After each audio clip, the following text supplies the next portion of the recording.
Apa kabarnya malam hari ini? Dahsyat, luar biasa. Yes, yes, yes. Biar kita selalu dahsyat dan luar biasa dan selalu antusias untuk sama-sama kita diperlengkapi pada malam hari ini. Mari kita mau datang kepada Tuhan, katakan pujian ini dengan rasa syukur kita. Terima kasih Tuhan Yesus.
Shalom saudara sekalian, kita jumpa lagi di dalam Maranatha Bible Study dan kami percaya saudara dapat berkat di dalam pemahaman atau pendalaman Alkitab ini.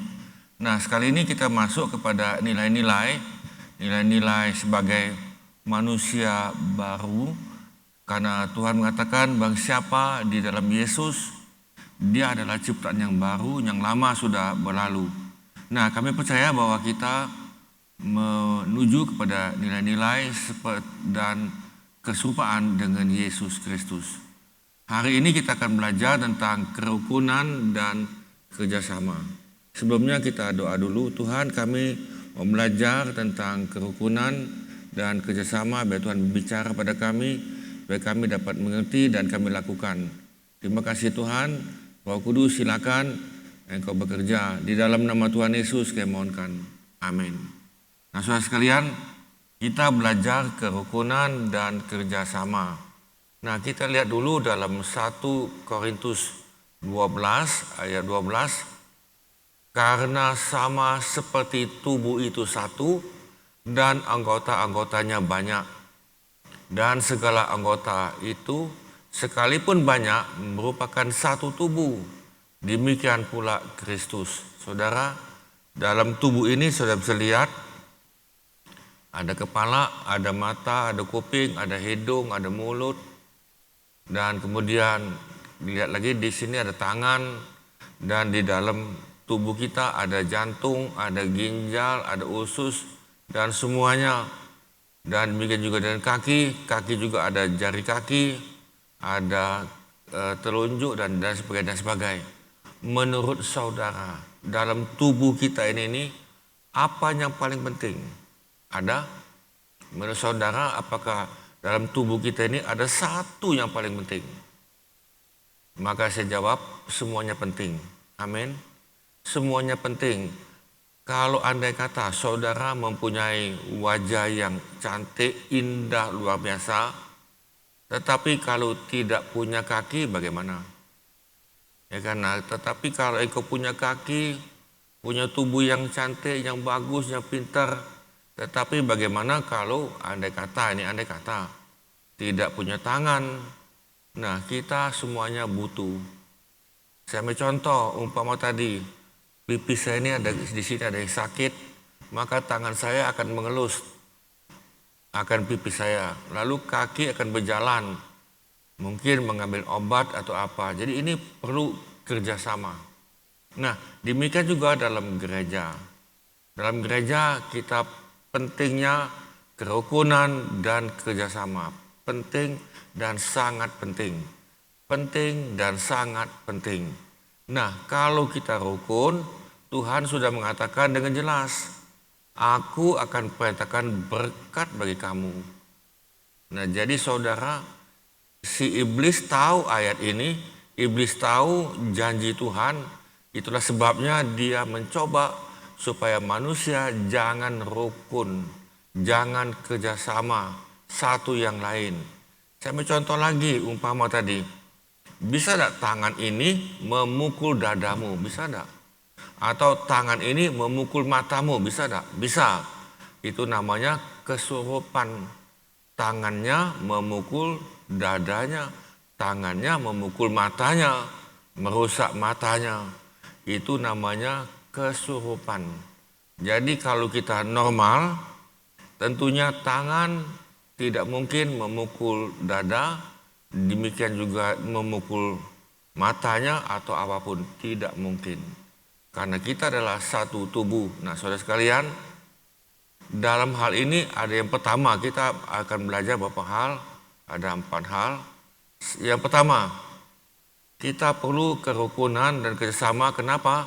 Saudara memahami bahwa kita ini mempunyai perbedaan fungsi. Dalam tubuh ini, mata berbeda fungsinya dengan mulut. Kaki berfungsinya beda dengan tangan. Semuanya berbeda. Tidak mungkin semua dalam tubuh kita ini semuanya jadi mata atau semuanya jadi tangan. Tidak, tetapi kita mempunyai berbeda-beda. Nah, jadi artinya kita ini masing-masing mempunyai perbedaan bakat. Si A bakatnya nyanyi mungkin, ya kan? Si B bakatnya satu lagi itu ngajar, satu lagi karunia yang beda. Demikian juga dengan pelayanan kita yang berbeda-beda, tetapi saling melengkapi agar tubuh dapat berfungsi dengan baik dan menjalankan aktivitasnya. Jadi saudara, kita perlu memahami bahwa dalam anggota gereja ada yang mempunyai perbedaan bakat, karunia, dan pelayanan yang berbeda-beda. Tetapi semuanya ini adalah saling memperlengkapi. Nah, saudara, yang penting jangan berada di luar tubuh, jangan. Karena anggota tidak mungkin di luar tubuh. Saya contoh, bagaimana kalau tangan saudara di luar tubuh? Ya kan, tangannya ada di ubin tangannya tadi itu. Nah, ini tidak bisa. Salah satu sebab mengapa banyak gereja tidak berkembang. Kenapa? Karena anggota-anggotanya merasa ia bukan termasuk tubuh. Dia merasa bukan, aku bukan. Ya kan tadi, nah, anggota jemaat ini menjaga jarak dengan gerejanya. Tidak mau aktif di dalam kegiatan gereja. Dia tidak mau tahu dan juga tidak mau bergabung dengan anggota jemaat lainnya. Padahal keterlibatan mereka di dalam tubuh Kristus itu, anggota tubuh ini sangat dibutuhkan, sangat diperlukan. Nah, jadi saudara, kita coba belajar semua anggota gereja mengambil bagian. Saudara mungkin masih ingat bahwa gereja kita, gereja lokal ini mempunyai visi gereja setempat, yaitu Maranatha sebagai keluarga Allah. Nah, kita adalah sebagai keluarga. Bisa katakan amin. Namanya keluarga, satu yang lain itu saling memperhatikan, saling berfungsi satu yang lain. Dan yang dikuduskan dan diberkati supaya menjadi berkat bagi segala bangsa. Saudara, ada lagi jemaat merasa benar, dia benar kalau dia hanya hadir kebaktian seminggu sekali tanpa mau dipusingkan oleh anggota tubuh yang lain. Mereka mau diperhatikan apa enggak, yang penting aku datang kebaktian, aku duduk, datang, diam-diam, ya kan, pulang. Nah, saudara, saya jawab, saudara, coba kita belajar jangan seperti itu. Coba kita belajar, coba kita saling memperhatikan satu yang lain. Memang ini zaman COVID, saya tahu. Memang ini zaman ini kita perlu pakai masker, saya tahu. Dan duduk pun ada jarak lagi. Tapi walaupun demikian, kita masih bisa saling melayani, saling melengkapi, dan saling berbicara. Bukan hanya dalam gedung gereja pelayanan. Pelayanan kita adalah di luar gedung, juga banyak sekali.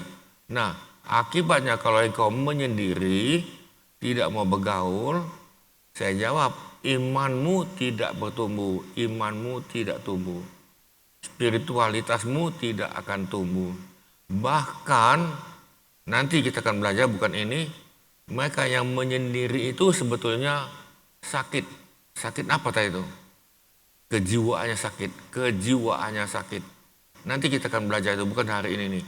Nah, saudara, kalau engkau aktif melayani, aktif terlibat, baik itu dalam gedung gereja maupun di luar gedung gereja, terutama di luar gedung gereja itu kan, maka saya jawab, kerohanianmu itu tinggi, kerohanianmu, rohmu tetap menyala-nyala, ya kan, bukan hanya sekedar nyanyian, rohmu menyala-nyala. Kita lihat bagaimana ini nih. Nah, saudara bisa lihat ini jemaat kan, jemaat ini saudara dia hanya datang, duduk, diam, dengar, ya kan, dan lain-lain. Tetapi saudara di atas jemaat itu ada aktivis gereja, guru sekolah minggu, pengerja, pemusik, pemuji, yang mengambil bagian dalam nyambut tamu, asar, kolektan, dan sebagainya, yang nyapu bersih dan yang pendoa. Mereka ini tentunya berdoa, saudara, berdoa. Guru sekolah minggu bukan hanya yang ngajar itu, bukan. Guru sekolah minggu sebelum dia nyanyi, saya percaya mereka sudah doa dulu. Doa di rumah, jangan salah. Baca Alkitab, ya kan, baca renungan. Demikian juga dengan semua pengerja yang lain. Saudara, kerohanian mereka tinggi. Kenapa? Mereka doa, mereka baca Alkitab, mereka mengambil renungan, lalu mereka melayani. Nah, saudara, ini kerohanian mereka itu tetap tinggi. Dan saudara, di atas aktivis tadi itu adalah pengerja gereja atau majelis gereja. Majelis punya peranan lebih tinggi daripada guru sekolah minggu. Dia bisa mengajari guru sekolah minggu, dia bisa ngajari atau melatih pemusik, pemuji, pengerja yang lain, bisa diberikan arahan. Kemudian dia juga bisa membawa dalam bimbingan pranikah dan konseling dan sebagainya. Nah, saudara, pengurus gereja atau majelis itu kerohaniannya lebih tinggi daripada aktivis gereja, lebih tinggi daripada jemaat. Demikian juga kerohanian mereka. Nah, tentunya dengan karakter dibantu dengan karakter mereka, otomatis akan keluar. Nah, saudara, di atas pengurus gereja adalah pendeta. Nah, pendeta ini saudara bukan hanya nama-nama, oh ini pendeta, ya kan, bukan. Pendeta punya peranan membimbing, ngajari jemaat atau yang dibawa supaya mereka diperlengkapi untuk pelayanan. Pendeta tidak mengambil bagian tetapi trainer. Pendeta itu adalah pelatih, trainer.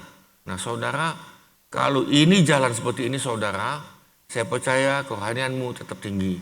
Nah yang jemaat tadi saudara coba belajar, yang jemaat coba belajar mengambil bagian. Ya kan, mungkin yang paling gampang aja, yang paling gampang. Ya kan, saudara datang lebih awal sebelum ibadah, itu yang paling gampang ini nih. Ya kan, datang setiap bangku itu didoakan dulu, setiap bangku tadi. Nah, didoakan, ditumpang tangan. Nah, setiap bangku ditumpang tangan terus ini kan tumpang tangan. Nah, saudara, itu cukup itu. Nah, kemudian nanti lebih tinggi lagi. Ya kan, lebih tinggi lagi. Nah, terus tambah lama tambah meningkat pelayanan saudara. Nah, kita perlu meningkat ya, siapa tahu saudara juga dipanggil sebagai pendeta, siapa tahu ini kan. Nah, saudara sekalian, jangan membentuk kelompok tersendiri, jangan. Ya kan, jangan membentuk kelompok eksklusif. Ya kan. Nah, kita lihat contoh, tidak jarang dalam sebuah gereja, tidak jarang ini, berarti itu ada di mana-mana ada terjadi kelompok eksklusif. Jadi mereka ini menganggap dirinya sebagai mata kumpul dengan mata, jadi kan ya, kuping kumpul dengan kuping.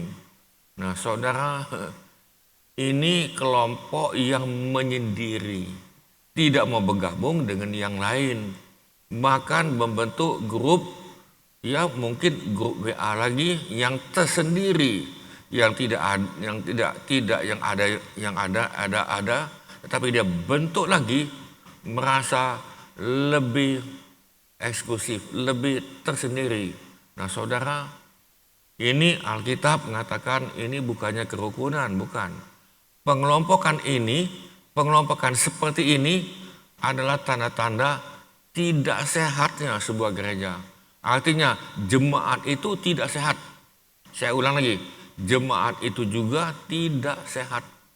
Dia artinya belum tumbuh di dalam yang sebetulnya yang diinginkan oleh Tuhan Yesus. Saudara, pernah Tuhan Yesus itu berkelompok dan mereka tuh bersaing-saing? Tidak ada. Nah, dalam Matius 12:30, saya mengutip dalam terjemahan sederhana, siapa saja ini, siapa saja yang tidak memihak padaku, ku itu Kerajaan besar Yesus, berarti dia memusuhi aku. Jadi saudara, siapa yang tidak memihak Yesus, artinya dia membuyakan, mencerai-beraikan.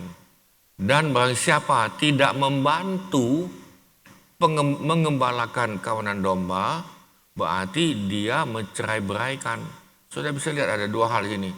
Satu, siapa saja di dalam jemaat tidak memihak Yesus, artinya dia memusuhi Tuhan Yesus. Yang kedua, siapa yang tidak membantu mengembalakan kawanan domba, berarti dia mencerai-beraikan. Jadi saudara, Yesus pernah ngomong kepada Petrus, gembalakanlah dombaku sampai 3 kali. Ya, karena kalau Petrus tidak mau membantu mengembalakan kawanan domba, berarti dia mencerai-beraikan. Apakah dia cinta Tuhan? Apakah jemaat yang mencerai-beraikan kawanan domba itu cinta Tuhan? Tidak. Jadi saudara sekalian, coba belajar mengembalakan kawanan domba. Mungkin sekolah minggu, tidak apa cukup. Ya kan anak-anak, ya kan bisa juga remaja, ya bisa juga yang lansia, tidak apa-apa. Saudara gembalakan kawanan domba ini nih. Yang mana engkau bisa, sesuai dengan talentamu, sesuai dengan kemampuanmu dan bakat. Nah, kalau kita tidak, saudara mengembalakan kawanan domba ini, berartinya dia mencerai-beraikan, dia membuyakan. Nah, itu sebabnya Yesus katakan kepada Petrus, gembalakanlah dombaku. Apakah engkau cinta aku? Gembalakanlah dombaku. Apakah engkau cinta aku? Kalau enggak, engkau mencerai-beraikan. Saya ambil dalam terjemahan bahasa Indonesia sehari-hari yang kini. Orang yang tidak memihak aku, orang yang tidak memihak aku, sesungguhnya menentang aku. Dan orang yang tidak membantu aku, sesungguhnya merusak pekerjaanku. Saudara bisa lihat, jadi saudara kita tidak bisa diam-diam. Bisa katakan amin. Jadi engkau dan saya, kalau kita memihak Tuhan Yesus, maka engkau dan saya membantu pekerjaan Tuhan. Apa itu pekerjaan Tuhan tadi? Gembalakan domba-domba, cari jiwa-jiwa, muridkan mereka, terlibat dalam pelayanan apapun. Engkau bisa musik, engkau tidak bisa apa-apa, ya sudah doa yang paling gampang kan. Tidak bisa apa lagi, ya nyapu. Ya kan nyapu tadi saudara, sambil engkau nyapu, ngepel, doa. Tuhan, mereka yang injek ubin ini, yang sakit sembuh. Engkau cuci WC, cuci toilet, cuci, ya kan bersihkan. Tuhan, siapa yang memakai toilet ini, dia diberkati. Kami lepaskan berkat. Kalau dia sakit, dia pakai toilet ini Tuhan, WC ini, dia mendapatkan kesembuhan. Kami lepaskan kesembuhan. Nah saudara, ini namanya menggembalakan, membantu pekerjaan Tuhan. Bisa katakan amin. Nah saudara sekalian, yang kedua, kalau kita mau menjalankan kerukunan dan kerjasama, yang kedua, hargai posisi orang lain. Dia punya posisi sebagai ketua mungkin, sebagai wakil mungkin, sebagai bendahara mungkin, atau sebagai apa, komisi apa, kita hargai kok. Ini. Nah saudara, jemaat Tuhan harus menyadari bahwa setiap anggota tubuh Kristus mempunyai posisi atau kedudukan tertentu sesuai dengan bakat, talenta, kemampuan, dan kepintaran intelektual masing-masing. Kita mempunyai kepintaran intelektual beda-beda, pada ada yang sama semua. Demikian juga dengan bakat. Bakat apa saudara? Ada yang bisa masak, ya masak. Ya tadi kan karunia apa tadi tuh? Engkau punya karunia penginjilan. Engkau bisa ada waktu untuk penginjilan. Ya penginjilan jangan jauh-jauh. Mungkin kepada tetanggamu dulu, di depan rumah. Nanti di depan rumah, di sebelah rumah, diajak musuhan. Nah itu bukan model itu. Kemampuan kita berbeda-beda. Nah saudara, setiap anggota jemaat harus menghargai posisi atau kedudukan orang lain. Kita hargai. Ya kan, jangan iri hati. Ya kan, iri hati itu mencerai-beraikan. Tidak bagus ini. Itu bukan sifatnya anak Tuhan dan bukan sifatnya murid Yesus Kristus. Dia hanya sebagai pengikut Yesus. Senang dia ikut, tidak senang dia mundur. Ada masalah dia mundur, tidak ada masalah, enak-enak dia ikut. Nah yang ketiga, untuk menjaga dan menciptakan kerukunan dan kerjasama, masing-masing anggota saling membutuhkan. Sudah sadar, kita ini saling membutuhkan, bisa katakan amin. Ya kan, tidak mungkin kuping mengatakan aku tidak butuh mulut, tidak mungkin. Ya kan, tidak mungkin mulut mengatakan aku tidak butuh kaki. Bagaimana kalau kakinya tidak mau berjalan, mulutnya lapar, mulutnya tidak bisa makan karena kaki tidak mau berjalan. Ya kan, tangan juga tidak berjalan. Nah saudara, setiap anggota gereja membutuhkan anggota gereja yang lain. Karena kita adalah satu keluarga. Kita adalah satu keluarga. Karena kita jemaat Tuhan dalam gereja setempat adalah keluarga yang dikuduskan dan yang diberkati untuk menjadi berkat bagi yang lain. Jangan ada anggota tubuh gereja, anggota Tuhan merasa dirinya itu kesombongan. Dia merasa sombong dirinya tadi. Ya kan, jangan ada ini nih. Aku lebih hebat, aku lebih dibutuhkan seperti anggota tubuh ini, mata merasa lebih berharga atau kuping merasa lebih berharga. Tidak, saudara, tidak ada yang kita perlu sombongkan. Semuanya titipan, bisa katakan amin. Engkau punya bakat, itu titipan selama kita masih bernafas. Ya, karena sampai nafasmu nggak ada lagi, maka semua talentamu, kehebatanmu, kepintaranmu, keuanganmu jadi apa kalau nafas sudah nggak ada lagi? Jadi saudara, kita saling membutuhkan. Nah, yang keempat, setiap anggota harus menghormati anggota yang lain. Nah, inilah yang kita belajar waktu yang minggu lalu, yaitu merendahkan diri. Kita belajar merendahkan diri, saling merendahkan diri. Dan kita saling menghormati, saling menghargai satu yang lain. Karena kita adalah satu tubuh, tidak ada yang hebat. Nah, tubuh Kristus atau gereja Tuhan, kalau kita ingin bertumbuh, dan tidak terpecah, ya kan, jangan dipecah-pecahkan, jangan dipecah belah atau dicerai-beraikan, dan disertai dengan, maka saudara, kita perlu sukacita, ya kan, anggota kita tubuh dengan anggota tubuh ini dengan sukacita, maka setiap anggota harus menghargai anggota tubuh yang lain, terlebih anggota tubuh yang mempunyai kekurangan tertentu. Demi contoh, ada anggota jemaat yang mempunyai kekurangan. Mungkin ini kekurangan di bidang makanan mungkin, atau keuangan.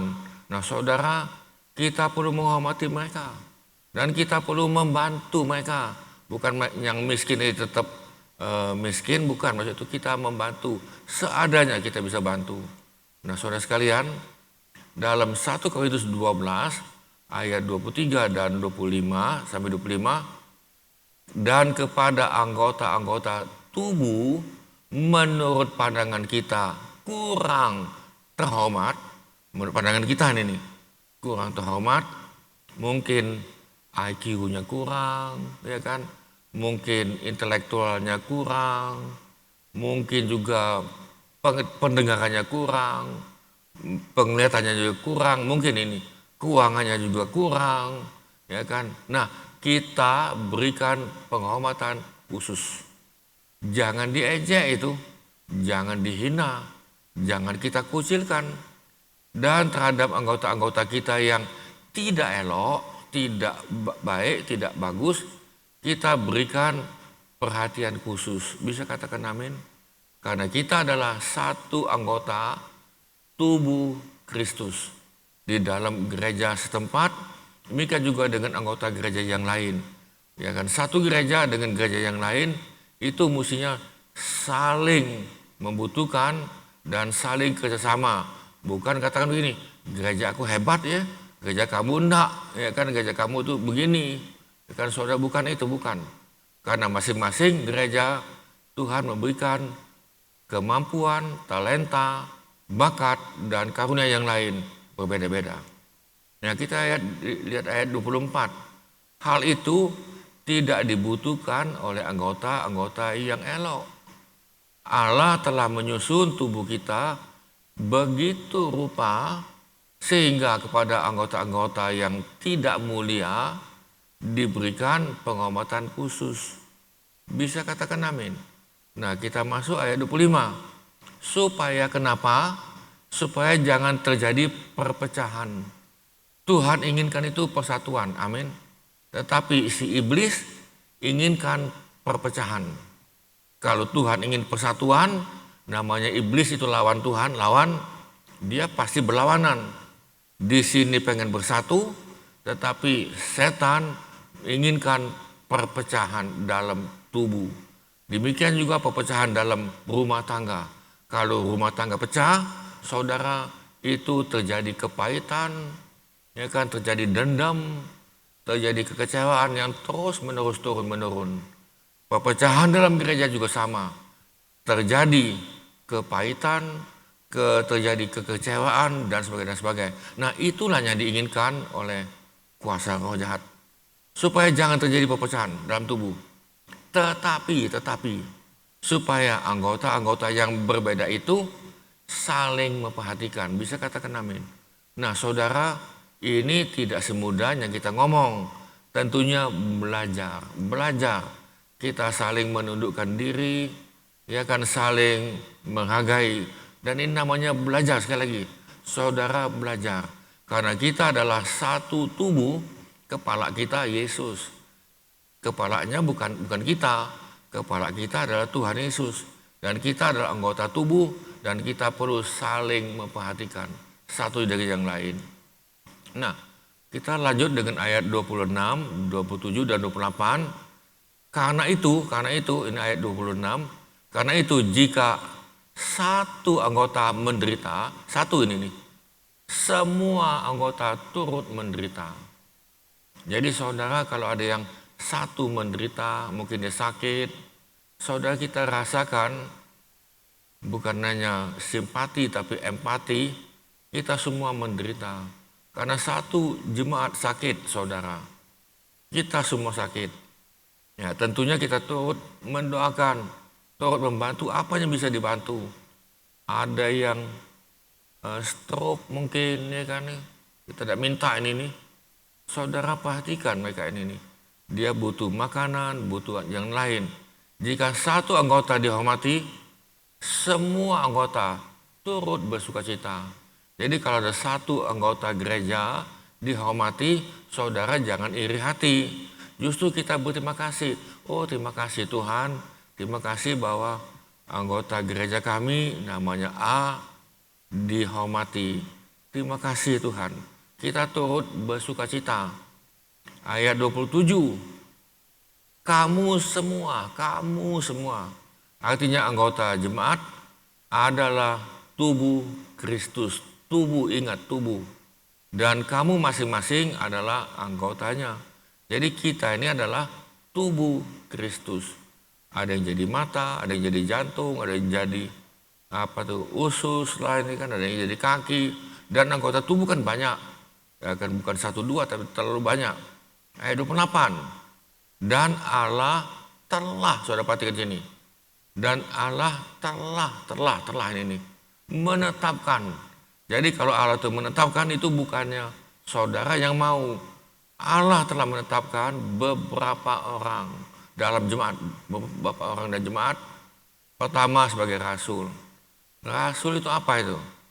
Rasul itu Tuhan berikan karunia untuk dia buka sekolah minggu di sini, buka kaum muda di sini, dia buka pos PI, dia buka pelayanan lagi ke luar kota, ya kan, sepertinya kita mau buka juga di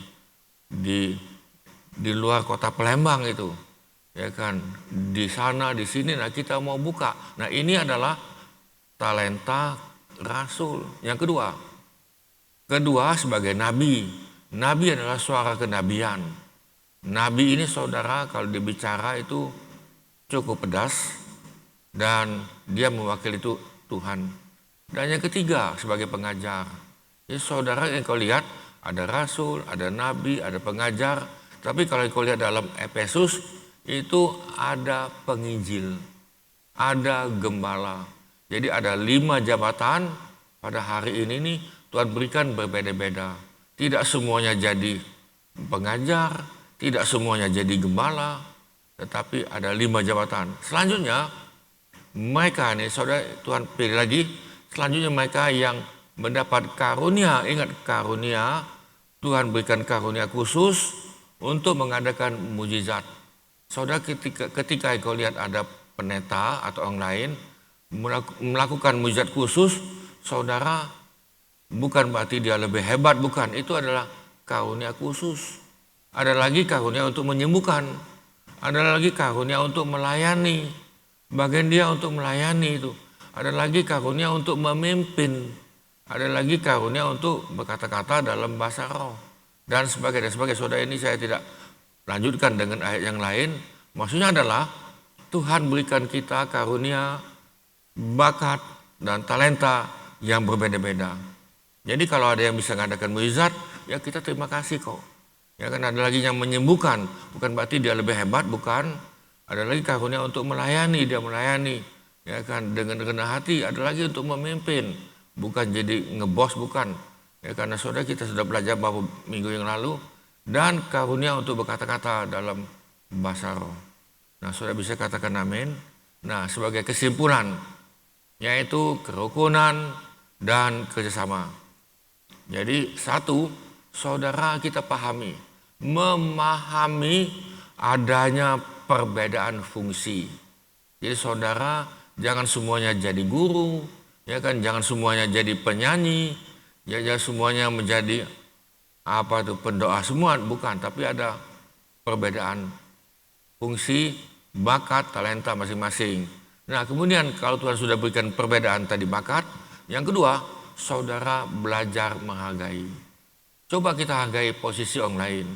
Mungkin dia sebagai pemimpin, mungkin satu lagi dia sebagai dipimpin, mungkin satu lagi itu sebagai musik, mungkin satu lagi itu bagian pendoa, mungkin satu lagi itu hanya memperlengkapi, ya kan, ngajar anak-anak, ya kan, dan sebagainya. Nah, saudara kita hargai. Yang ketiga, kita saling membutuhkan. Yang musik membutuhkan yang pengajar, yang mengajar membutuhkan yang musik, semuanya. Jadi semua anggota itu saling, saudara perhatikan ini, saling membutuhkan. Bukan kamu butuh aku, bukan, tapi kita saling butuh. Saling butuh, seperti anggota tangan ini, tangan saya butuh, ya kan, untuk mulut juga butuh, kaki dan semua. Jadi saudara, anggota tubuh kita ini saling membutuhkan. Yang keempat, setiap anggota tubuh, anggota gereja, anggota Tuhan harus menghargai anggota yang lain. Nah, jadi saudara, inilah 4 hal ini biar kita terapkan di dalam kehidupan kita sehari-hari dalam gereja dan berjemaat, memahami adanya perbedaan fungsi, menghargai, lalu saling membutuhkan, dan harus menghargai anggota yang lain. Bisa katakan amin? Nah, apa yang dikatakan oleh Tuhan Yesus itu pasti bisa kita lakukan. Jadi bukan hanya sebuah teori, lalu diperdebatkan teori itu benar-benar, bukan.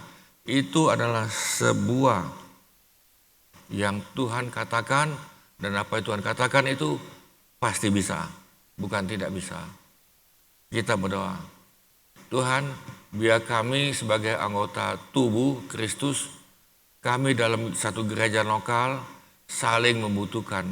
Demikian juga dengan gereja-gereja yang lain yang ada di kota ini maupun di tempat yang lain.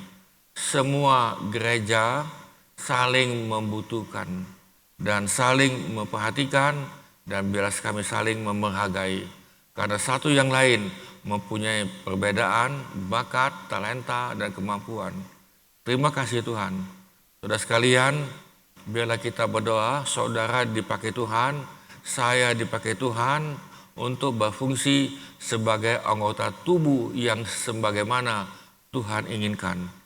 Biarlah kita tetap mengadakan persatuan, dan biarlah kami tetap memihak kepada Tuhan Yesus dan bukan menentang.